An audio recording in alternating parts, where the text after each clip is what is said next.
कैसे एक वैश्या औरत गौतम बुद्ध की शिष्य बन गई। भगवान गौतम बुद्ध के संपर्क में ऐसे कई लोग आए जो असल जीवन में कुछ और थे और भगवान बुद्ध से मिलने के बाद पूरी तरह बदल गए। भगवान बुद्ध के साथ रहने और उनके विचारों का कमाल इतना था कि कई लोग अपना पुराना जीवन छोड़कर उनके साथ हो गए।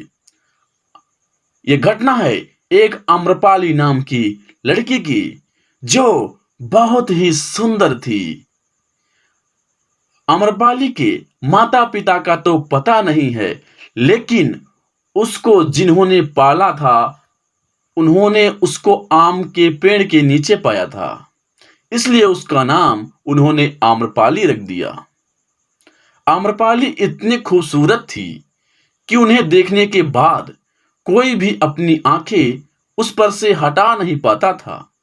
लेकिन उसकी यही खूबसूरती, उसका यही आकर्षण उसके लिए श्राप बन गया। एक आम लड़की की तरह वो भी खुशी खुशी अपना जीवन जीना चाहती थी, लेकिन ऐसा हो नहीं सका। वह अपने दर्द को कभी बयां नहीं कर पाई। आम्रपाली जैसे जैसे बड़ी हुई, उसकी खूबसूरती बढ़ती गई और जो कोई भी उसे देखता अपनी पत्नी बनाने के बारे में ही सोचता। लोगों में आम्रपाली का ख्वाब और दीवानगी का एक जुनून बन गई, जिसकी वजह से आम्रपाली को पाने के लिए कोई भी हद तक जा सकता था। आम्रपाली के माता पिता जानते थे कि आम्रपाली को जिसको भी सौंपा गया तो बाकी के लोग उसके दुश्मन बन जाएंगे और वैशाली में खून की नदियां बह जाएंगी। इसलिए वह किसी भी नतीजे पर नहीं पहुंच पा रहे थे। इसी समस्या का हल खोजने के लिए एक दिन वैशाली में सभा का आयोजन हुआ। इस सभा में मौजूद सभी लोग आम्रपाली से विवाह करना चाहते थे, तो निर्णय करना मुश्किल हो गया। इस समस्या का सुलझाने के लिए अलग अलग विचार सामने आए, लेकिन कोई समाधान नहीं हो सका। लेकिन आखिर में जो निर्णय हो गया, उसके लिए आम्रपाली की तकदीर को अंधेरे में ढकेल दिया। सर्व संपत्ति के साथ आम्रपाली को नगर वधू यानी कि वेश्या घोषित कर दिया गया। बुद्ध अपने प्रवास में वैशाली एक दिन आए हुए थे। उनका एक शिष्य भिक्षा मांगने आम्रपाली के घर पहुंच गया।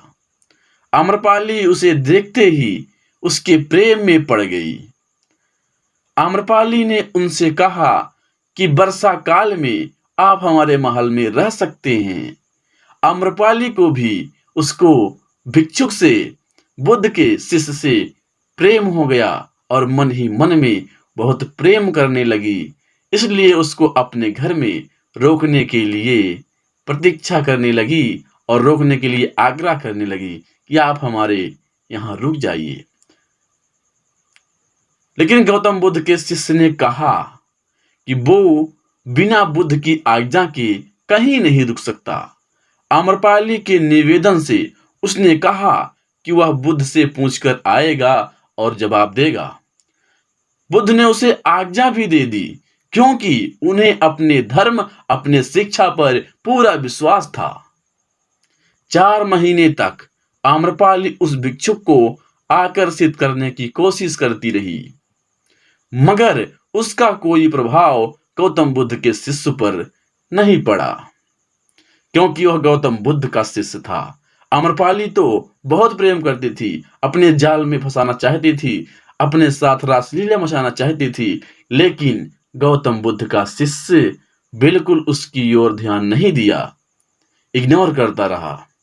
4 महीने बाद जब भिक्षुक वापस बुद्ध के पास लौटा, तो आम्रपाली भी बुद्ध की शरण में पहुंची और बोली, मैं आपके सिखाए गए धर्म, आपके शिक्षा के आगे नतमस्तक हूं। मेरा कोई भी प्रयास आपके शिष्य पर नहीं सफल हुआ, जो मेरी ओर आकर्षित नहीं कर सका। जो मेरे ऊपर मुझको देख करके लोग आकर्षित हो जाते हैं और मुझसे प्रेम करने लगते हैं, मुझे अपनी पत्नी बनाना चाहते हैं, लेकिन मैं आपके शिष्य को आकर्षित करने की कोशिश करती रही, पर आकर्षित नहीं कर पाई। मैं भी आपकी शरण में आना चाहती हूँ। तभी से आम्रपाली बौद्ध की शिष्य बन गई और उसने पूरा जीवन गौतम बुद्ध के साथ उनके शिष्य बनकर बिता दी। ये कहानी आपको कैसी लगी कमेंट में जरूर बताइए। अगर पसंद आई होगी तो एक लाइक कीजिएगा, शेयर कीजिएगा और हमारे चैनल को सब्सक्राइब कीजिएगा। धन्यवाद।